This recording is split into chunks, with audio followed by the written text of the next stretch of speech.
New research just published from the National Child Health Poll looks at how kids are sleeping, and the study will blow you away. Today, we talk about your kids and their sleep. Welcome to the Happy Families Podcast. Real parenting solutions every day on Australia's most downloaded parenting podcast.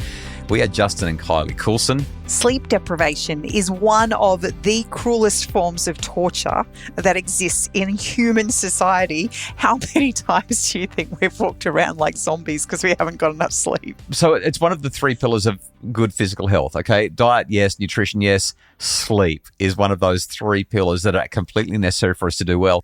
You know that diet and nutrition are the same things, right? I'm guessing you meant exercise. Did I not say exercise?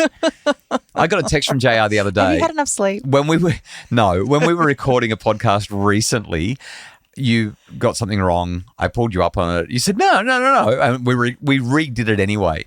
And we got it wrong again? Well, JR texted me because I said to him, JR, when you edit this, just let me know, was I right or not? And I haven't told you until now, but I was right. You got it wrong. And I just felt a little bit superior as I got the text message. I was like, yes, Kylie got it wrong. And I was right that Kylie got it wrong. And now you've got me. Well, there you go. And I don't even need JR to tell me. JR, play the sound effect anyway, please. So diet and exercise are the two pillars that we hear about most, but sleep is the third pillar, and it's so overlooked inappropriately, wrongly, and we've got to get this thing right. Oh, by the way, when parents say, what's the one thing that I can do to be a better parent, I don't actually talk about all the parenting stuff. You know what I talk about? Sleep. Getting enough sleep. Yeah, getting enough sleep. The National Child Health Poll has got some really fascinating stats, and I want to step you through a couple of them because it's pretty compelling stuff.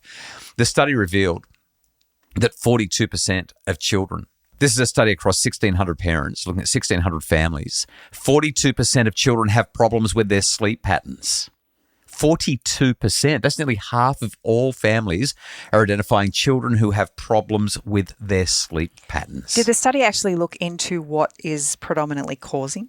Well, they talked about some other things that could be causing it, and it seems that families are kind of missing the memo. So here's a little bit of what I mean by that. 47% of parents believe that screen time helps kids wind down. Oh. Yeah. So almost what it does is it helps mom and dad wind down because my kid's occupied, it's quiet, right? And there's this illusion that we're winding down. Yeah. So physically we are. Make no mistake, the brain is not winding down if it's staring at a screen. If you're staring at a screen, there's a whole lot of stimulation that's going on, the visual input, the auditory input, just the storytelling or whatever's happening on that screen, whether it's a game, whether it's social media, or whether it's a TV show. So when we put a movie on at night and I fall asleep halfway through it, it's because I am exhausted. That's right. It's good. Not because the movies put me to sleep. Just because you feel like it's helping you to wind down, it's not. It's just that you're so tired. You should have gone to bed half an hour ago and not even flicked the telly on, and you would have fallen asleep just as fast, if not faster. Yeah. So 47% of parents believe that screen time helps kids wind down. There's the blue light. The research around blue light is not as robust as I had previously thought, but it's still a thing, right? It suppresses some melatonin release a little bit. Melatonin's the sleep hormone that makes you want to nod off. I don't think that it's having a massive impact, but it's more the excitation and stimulation of the screen and the content that's on the screen. The kids are going like, whoa, we're fully wired, and that's what's going on. Don't give your kids screens when it's time to wind down. It's not going to help. Another one that really blew me away, the research shows that there's a strong connection between caffeine consumption after lunch and sleep difficulties. And in the study, they found that parents are pretty relaxed about their kids having caffeine in the afternoon and in the evening. Children who consume caffeine after lunch, according to the National Child Health Poll, or who use screens before bed, are about twice as likely to have difficulty getting to sleep. So when you talk about caffeine specifically, what are we talking about? Like what children are having a cup of coffee? Are we talking a fizzy drink? Increasingly, I'm seeing this happen all the time. Parents of kids who are in their teens are increasingly relaxed about their kids having coffee. I'm not a health, nutrition, diet expert. My PhD is in psychology. But what I have read and what I do understand sends a pretty clear signal, because psychological studies look at the impact of caffeine on our psychology. And sleep is part of psychology as well as part of biology. Everything that I've said is that you should not be giving children caffeine, period, full stop, even teenagers. It's not good for them. I know some people are going to roll their eyes and go, oh, gee whiz, we can't do anything with our kids. Well, you actually can. And there's plenty of substitute drinks, for example, or foods that are not coffee or not caffeinated that the kids can still absolutely enjoy. There's just, from my perspective, there's no excuse for giving kids caffeine in their drinks, and also energy drinks. Energy drinks are another example of what's going on there. So that's something else that the Child Health Poll found that I think is just staggering and really, really important. After the break, 3 more findings that are going to blow your mind.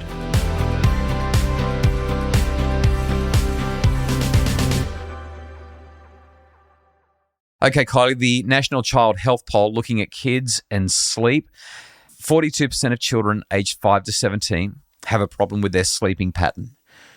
Kids have got to go to bed around about the same time every night and get up around about the same time every morning. That's your sleeping pattern. If you can do that, your quality of sleep increases, your duration of sleep should be about right, and ideally you're going to have much greater health as a result. I've already mentioned the link between caffeine in the afternoons and difficulty getting to sleep, as well as screens before bed. There just shouldn't be screens about an hour before bed. That's really, I think, got to be the rule. No screens in bedrooms especially. Have a listen to this one. 1/4 of children have difficulty getting to sleep, and 1 in 5 don't have a regular bedtime. I find this intriguing because we've done so many podcasts over the years talking about overscheduled children. Yep. And when I think about overscheduling children, they're kind of run from pillar to post. They've got long hours after school with training and, multiple activities. And the idea that they wouldn't be able to fall asleep after such a grueling schedule intrigues me. Yeah, I think it's got to do with screens and probably has to do with what they're eating, when they're eating it, what they're consuming. Big issue there. And again, the consistency of bedtime is super important. A couple of other things that came out of the poll that are important for us to discuss just briefly. Almost half of parents, 46% of parents, believe that too much sleep is bad for teens, and 1/3 of parents think that teens who can't get up for school are lazy. Love this one. I can see where parents would be concerned about their kids having too much sleep. The problem is not too much sleep as much as it's the timing that they choose to sleep. So when we understand the biology of our teenagers and recognize that melatonin secretions happen much later in the day for our teenage kids, what we're finding is they're often going to bed way later than would be ideal for us. In most cases, ideal for the parent, which means they're then wanting to sleep in much later in the morning to make up for their 8 to 10 hours of sleep that they need. Well, let me add to that. As adults, our body starts to secrete melatonin as the sun goes down. That's that whole circadian rhythm thing. Okay, melatonin makes us feel a bit sleepy. That's why, as a parent, if you're north of about 30 years of age, certainly any time after 35, you get to about 8:30 at night, and it's lights out. Like, you're done. This is why we're so happy to put our kids to bed at 7 o'clock, right? Because we're going to get an hour on our own, and then we're going to crash out because we're so tired.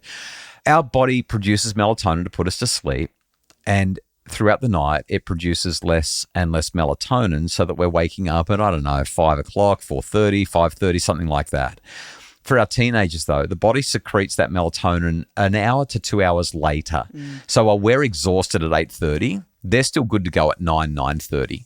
That's when it starts to kick in. If they're on a screen, they're even less likely to be sleepy because not only is there not much melatonin buzzing around their body yet, but they're so excited because of what's happening on the screen. Well, they're getting all those dopamine hits, which is probably countering any melatonin that's coming out. Exactly, that's right. The thing is, when you try to wake up a teenager and they... Every morning. Multiple of them. They're like... and then they just roll over. Like they sleep through anything. That's because in an adolescent, the melatonin secretion continues all night. So for us, it eases up. It's a bit unfair, isn't it? I know. How does this happen? And so that's why they wake up with such heavy eyes, because their body, it's got to now spin all these hormones around and give them that big shot of adrenaline. It's got to give them that great big shot of epinephrine to get them going, to the endorphin hit in the morning, the cortisol hit. It just all seems a bit unfair. Yeah, Imagine if my melatonin kicked in a little bit later so I would have more time to myself before I went to bed, because my children had gone to bed at 8:30 when I want to go to bed. Yeah, I think it happens like that for adults, because if we were that droopy in the mornings as teenagers are, we would not get up for our 2-year-olds. But I don't have 2-year-olds right now, so That's right. it makes sense to me that I would have extra hours at night. Anyway, there's so much more we could talk about with the Royal Children's Hospital National Child Health Poll. It's really fascinating. Here are the very short but very important action steps if you want to have healthy sleep patterns for your children. Number 1, No screens. No screens. That really does need That has to be number 1. no screens for about an hour before bedtime, preferably longer. Number 2, good sleep hygiene. What does that mean? Same bedtime, same wake up time. Cool, dark bedroom, nice and quiet. That's going to be really helpful, really healthy. You've just mentioned the sleep patterns as part of the hygiene thing. That is same wake up time and same bedtime. And the last thing, make sure that you run them ragged during the day so that they are ready for bed, and have a really soothing sleep routine. So there is the wind down time. I know with the younger kids particularly, we used to love this. They'd have their bath, then there'd be story time, then we'd sing them songs, then there'd be a prayer, then we'd lay on the bed beside them and pat them off to sleep. Like that routine is so nice, and it makes such a difference. A bit harder to do that with teenagers. They don't usually like it when you sing to them a lullaby at bedtime. Or pat their back. Or pat their back so much. But it's about creating that routine so that the kids can feel safe. On Saturday, a full conversation with one of the Royal Children's Hospital National Child Health Poll spokespeople, Dr. Moya Vanderleur. She's a respiratory and sleep pediatrician, and she's going to walk us through everything from the poll, but also the other stuff we need to know to help our kids to sleep well. She'll also answer the question, is it a good idea to put the kids to bed with a warm glass of milk? Because that's what my grandma used to always say. And I had to find out from her Was it spiked? whether it was true or not. Hope you join us on Saturday for that conversation. The Happy Families podcast is produced by Justin Rulon from Bridge Media. More information and more resources about making your family happier are available at happyfamilies.com.au.